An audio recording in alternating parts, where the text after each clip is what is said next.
What is up, guys? Justin here, Jekyll and Hyde Athletics, jhathletics.com, and today we're going to do another strongman technique video. The movement we're going to cover today is Atlas stones. This is one of my favorite movements, so if you want to learn how to lift some big ass rocks, stay tuned. Alright guys, so stones, definitely the most iconic strongman event that there is. Every time I tell people that I do strongman, they say, "Oh, do you like lift those big rocks, the big brown?" Yeah. Yes, I do. It's definitely a very different event to train for. Obviously, there's no handles. Everyone always asks me how I pick them up with no handles. So this is what we're going to go into. I'm going to show you how to do the technique, and maybe get into a little bit of history of stones too. Alright guys, so personally I love training stones. It's just something primal about it, picking up a rock, connection to your ancestors and whatnot. Before they had barbells, this is what they used to do, manhood stones and test the strength with stones, all kinds of stuff. We could really use some more of that stuff nowadays, but that's a whole separate video. So before we get into it, I'm going to go into footwork, not footwork, but footwear a little bit. You want something with a solid sole. I usually use Olympic shoes, just like kind of for my log, which I'll put a video for that one up here. Anything solid, it doesn't have to be flat like these obviously have a little heel on them. Something like this, or like a Chuck Taylor, or even like an indoor soccer shoe, something that's going to be solid base for you. That's not going to be super squishy. You don't want to use like a basketball shoe or something of that nature where it's going to be a little bit squishy on the bottom. Actually, lately I've been doing my stones barefoot. You can definitely try that out if you wanted to, and it's been working really well for me. I don't know why. I just been feeling doing it barefoot lately, so that's what I've been doing. So let's get into technique, guys. So first thing we're going to talk about is foot placement. So I'll show from the side first. What I like to do is kind of line, as you can see, line my heels up almost with the back of the stone here.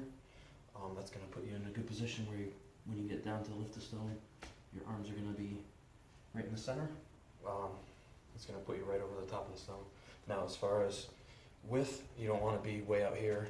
Obviously, you don't want to be behind the stone. So you want to have your feet just wide enough to get your hands in between your legs. Okay. So if you're back here, obviously this is a terrible position.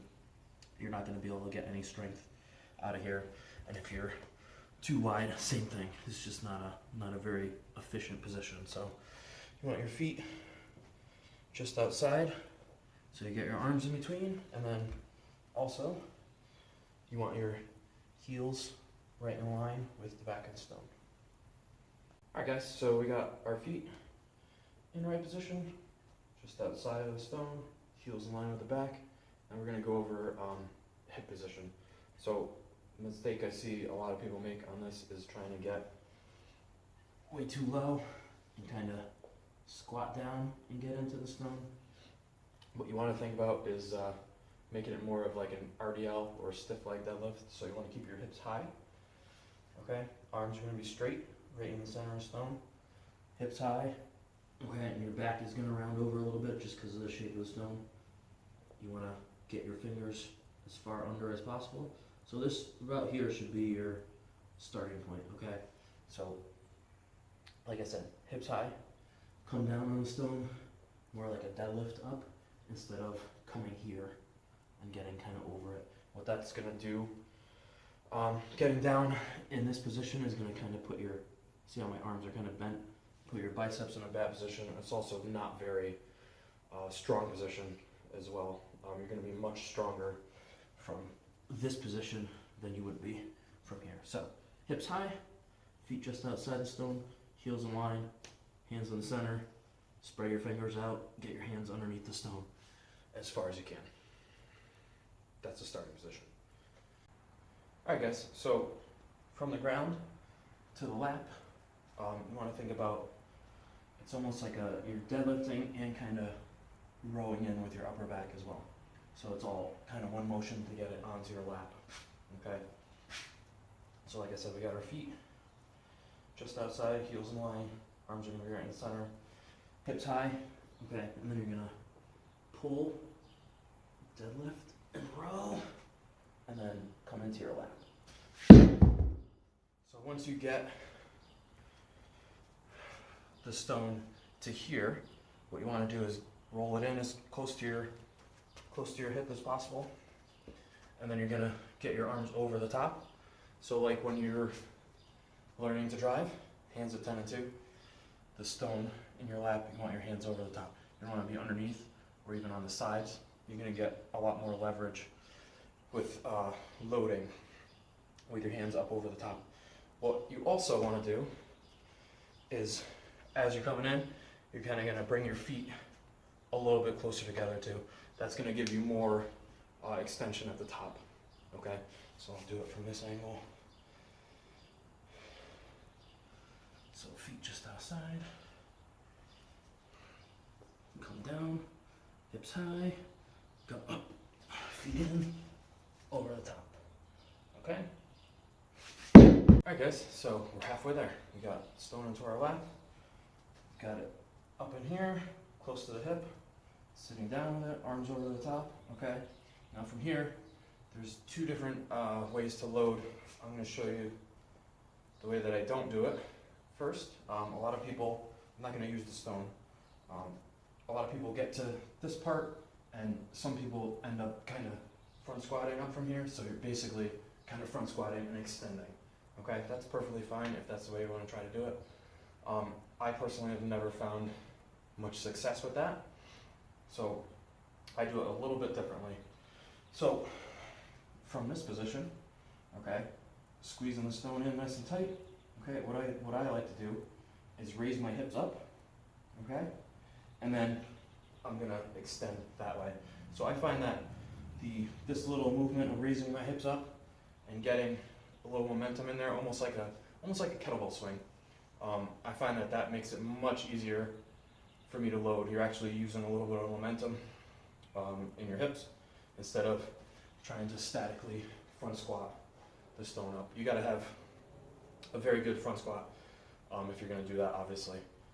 Like I said, try it both ways. See what works best for you. For me personally, it's hips and extend. So I'll show you one rep here. So everything else is the same. Stone into the lap. Arms over the top. Okay. Hips back. Extend. Alright guys, getting to home stretch here with the stones.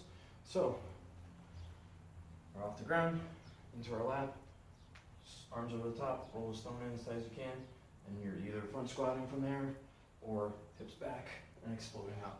So, one last thing on loading.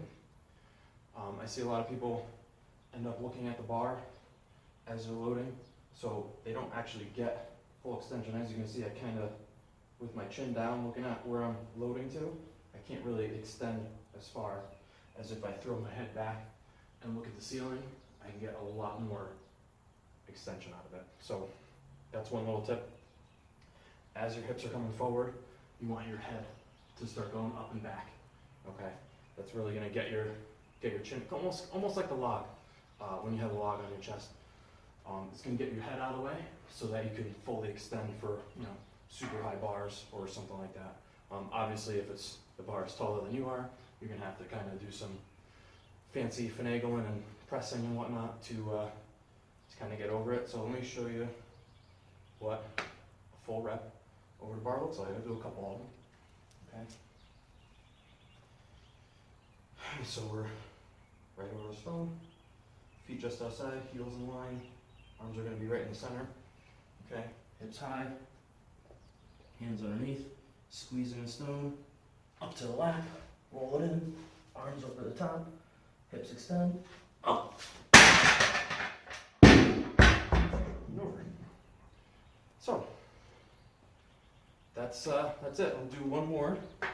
You know what, I'll do one where I don't extend my head and see how it makes a difference. Okay, so same thing.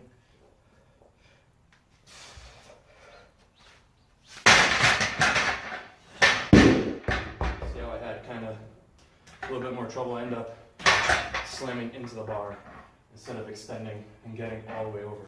Alright guys, so that is it for this video on Atlas stones. I hope it was helpful. A couple of key points to remember. Feet, you want your feet just outside of the stone. You want your heels lined up with the back. It's going to put you right over the top of the stone in good position. Number two, you want your hips high. So don't squat down. You want to keep your hips nice and high, more of a deadlift, an RDL style than squatting the stone up. Number three, feet. Bring your feet together in a lap, arms over the top. Okay, you don't want your arms underneath or on the side. Arms over the top.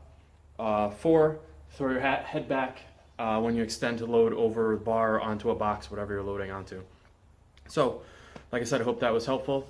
If you want more information about like history of stones, check out Rogue's Stoneland.